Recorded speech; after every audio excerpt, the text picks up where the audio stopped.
Hej och välkommen till Filmfolkets podcast. Vi som pratar idag är Göran, Johannes, Daniel och Björn.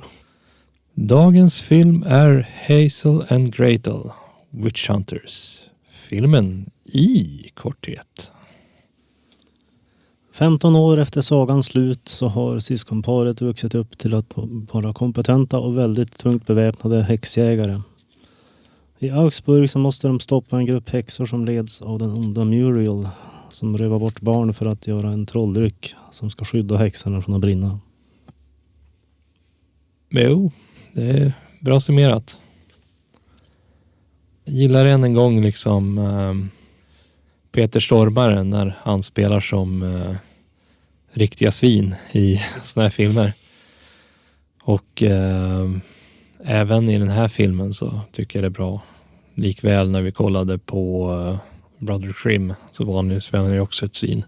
Dock så i den så redeemar han sig själv emot slutet där. Liksom. Eller strax efter mittdelen. Då hjälpte han ju huvudkaraktärerna. Det gjorde han inte i den här filmen. Han fick stå sitt kast på slutet där. Ja, vad var det du sa, Johannes?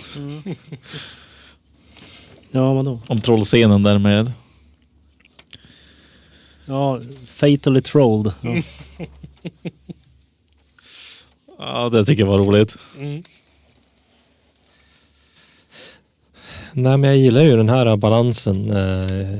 Dels att vi har ju den här fantasy-delen och att det är liksom lite fiction. Så att det är ju liksom inte akkurat till tidsålder. Men det är coolt att se de här vapnen som de har lyckats fixa fram. Det är mycket så scener i den här filmen som känns som den här memen när Do-musiken kickar in. Så, ja, det är actionscenerna, de är ju riktigt häftiga. Det enda negativa med actionscenerna är att ibland så är de lite galen när det kommer till klippningen. Alltså den går från 0 till 100. Oh ja. Så man liksom, jag vet inte vad som händer, jag hänger inte med. Det liksom går alldeles för fort. Ja, byter vinklar stup i ett. Man vet inte vilken person man kollar på först. Ja. Och sen tar det tvärstopp och så blir det liksom en one-liner. Ja. Och så fortsätter storyn. Fortfarande komiskt, men liksom det stör mig lite grann den där klippningen. Hur den bara liksom drar iväg. Lite för mycket klippning från scen till scen. Ja, jag håller med dig. Det var lite distraherande. Ja. Och så älskar jag också efter man sett intron då med originalstoryn typ, så får man se vad som händer medan credits kommer och sånt. Vad som händer under de här åren som man istället för att filmatisera det så blir det animerat. Och det var väldigt snyggt tycker jag. Jo, jag håller med då. Jag skrev ner det att det är en animerad sekvens men den är ju uppbyggd på ett sätt som såna gamla träsnitt. Det var mycket snyggt. Jag gillar det skarpt. Det var bra sätt att liksom summera vad som händer de här åren. Ja, vi har ju spekulerat här att det utspelas ungefär 1880 med tanke på de vapen de har tillgång till. Sen att det liksom har blivit en fin justering med fiction då liksom, men det är ändå coolt. Och så som vi sa tidigare att det är liksom personer som slåss i tight läder. Det är också lite kul. Det är liksom, med tanke på att det är en produkt av sin tid. Sen gillar jag ju också typ den här snälla häxan som hjälper Hazel. Ja, Mina. Och så den här tonåringen då liksom, att han kanske var lite för närgången, men det är bra att han lär sig vad man får och inte får göra. Du syftar på Benjamin? Ja. Jag gillar han, en härlig karaktär. Jag är superfan liksom. Det var lite comic relief faktiskt. Lite grann, ja. Och han fick faktiskt vara med där på slutet, att han blev en del av häxjägarna. Ja, det gillar jag faktiskt. Det var synd att Mina dog dock. Kändes som en av de få karaktärerna som dog var ju typ en mer än befolkningen som brann ihjäl. Men ja, visst. Ja, det känns onödigt. Mycket. Hon kunde ha fått vara med på slutet. Ja, jag tycker också det. Det hade varit som ett bättre team liksom. Ja, då har de en healer. Ja, men exakt. Alltså, det hade varit mer fantasy-inspirerad liksom, lag de hade då. De har ju Berserken och The Comic Relief och så. 2 Combat Specialists. Så ja. Nej, det var lite dumt. De skulle inte ha dödat av henne. För de hade kunnat gjort en scen liksom ändå tragiskt, men ändå som ett lyckligt slut. Ursäkta uttalet, men de kunde väl bullshitta lite grann att det skulle se ut som hon dog, men kanske Greta kunde hela henne i slutet. Eller någonting. Ja, med tanke på de krafter de faktiskt har där. Ja. Ja, som vi sa så är ju handlingen liknar ju Brothers Grimm lite grann. Med ett ritualoffer kring månfaser och fången hjältinna och en inblandning av Peter Stormare. Det är liksom det känns bekant. Men det är ju en helt annan film. Jag ska också säga det att det är Tommy Wirkola som är regissör. Och han är ju känd för filmer som Död snö som blandar skräck, action och satir. Så det förklarar ju liksom projektet. Och så är det här också med häxornas sminkning av det här. Att det är lite Evil Dead över det hela med hur det förvandlas fram och tillbaka. Och också kul med trollet Edward. När de har byggt upp den figuren. Jag tänker på, jag gillar ju när de hade The Summoning där, när liksom, där det var häxor från alla möjliga håll och hur olika de såg ut. Liksom, om vi säger att det var liksom en häxa från Asien någonstans, då såg de ut ungefär så här. Och så sen så var det ju typ någon häxa som typ hade som en stor buld runt halsen. Lite grodaktigt. Ja.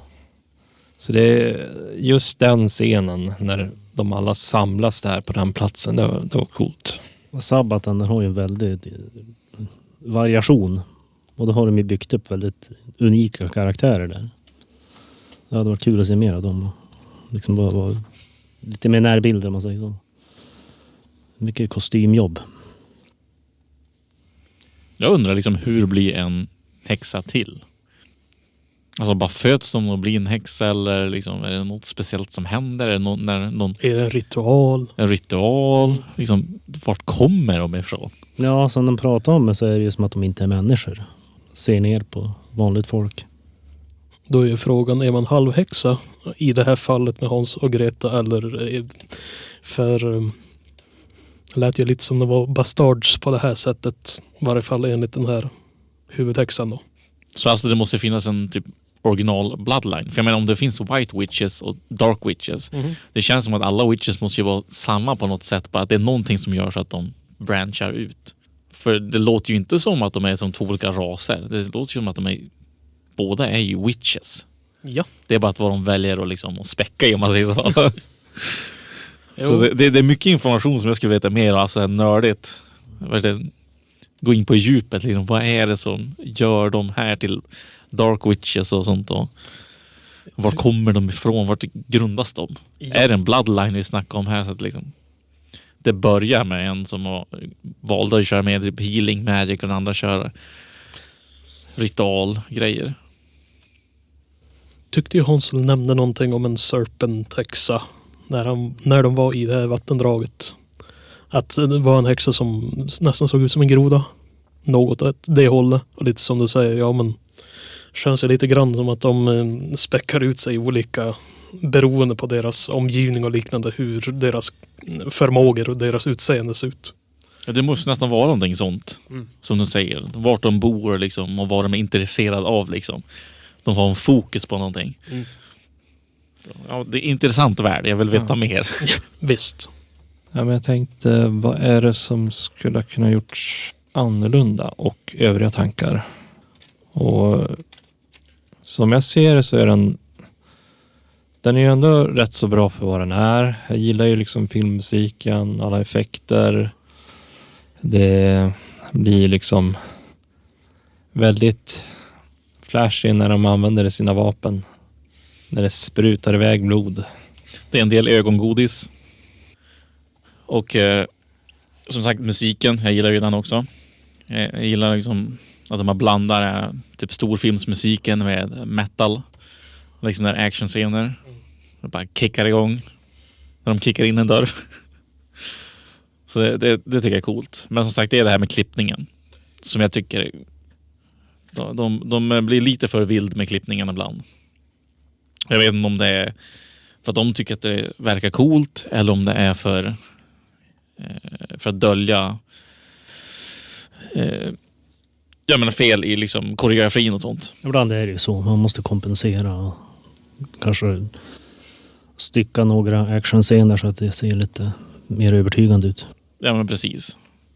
För det vet man det om när man kollar på så här, kommentarer från andra actionfilmer så brukar det oftast vara något sånt. Så men vi försökte göra längre men det som såg inte bra ut. Det fanns ingen bra vinkel eller the actors kunde liksom inte göra det på ett bra sätt. Så musiken här så är ju Atle Örvarsson som står för det. Också ett samarbete med Hans Zimmer som producent. Det är också någonting som speglas i Pirates of the Caribbean at World's End. Intressant. Och någonting mer jag funderar på. Alltså det är ju egentligen inte negativt, det är liksom en standardgrej. Det är liksom att istället för att typ skjuta dem med ben och krippla dem eller någonting, så liksom har de alltid liksom vapnet på axeln hela tiden och låter dem springa iväg. Jag vet inte, liksom, leker de med häxorna eller liksom är de bara korkad eller bara en sån här komisk grej. Alltså designen är så bara. Det är en sån typ av komisk film. Det stör mig flera gånger liksom, men skjut dem bara. Varför ska ni stå och prata med dem? Alltså, för ibland är det som att de ska inte ens interrogate dem. Då är det bara att de ska döda dem, men de gör bara inte det. Ja. Och som du säger, lägger upp vapnet på axeln lite för många gånger än vad det... De ska liksom posera liksom och sånt innan de ska döda dem. Och det funkar aldrig, men de fortsätter göra det hela tiden. Tung kanon, så kanske måste vila lite. Ja, men precis när de har dem i sikte liksom. Och så, nej, jag ska ge dem på axeln först. Oh shit, det gick inte så bra. Ja. Jag vet, ett par gånger så är det roligt, men när det händer liksom konstant för många gånger då bara okej, vi har sett det här nu. I get it. Så trots planer så har filmen varken fått uppföljare eller en tv-serie. Men det är ju intressant att de gjorde den vinkeln med tanke på hur han slutar. Will Ferrell är faktiskt producent. Tycker jag var lite roligt. Sen har jag lite frågetecken om Hansels magiska diabetes. Som yttrar sig lite underligt. Jag menar, tanken är ju att han ska ha fått det där för att han har tvingats i så mycket godis när han var i häxans fångenskap som barn. Men det är inte riktigt så det funkar. Lika väl många andra detaljer, men man kan skylla på att det är magi. Det var det jag tänkte också. Det är en förbannelse i god sätt liksom. Men då kanske det är jag som fattat fel med filmen. Det var som att var den här Mina, den här goda häxan som hade hjälpt honom för att fixa sjukdomen. Hon erbjöd att hon skulle kunna hjälpa Hans med sockersjukdomen eller vad hon kallade det. Ja. För hon var medveten vad diabetes var för någonting. Men han var ju som, inte det. Han var lite nonchalant och ville byta, eller egentligen sluta konversationen och gå därifrån. Ja, han har ju vuxit upp som häxjägare och nu står han och pratar med en häxa liksom, som föreslår fixa hans sjukdom. Liksom. Det blir väldigt... Ja, men det var ju som att hon hjälpte honom när han hade blivit skadad istället. Så sedan så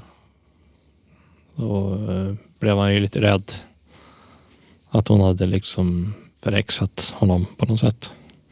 Ja, hon hade ju tendens att hitta Hans när han hade antingen blivit skadat eller tappat... gått vilse. Ja, jo.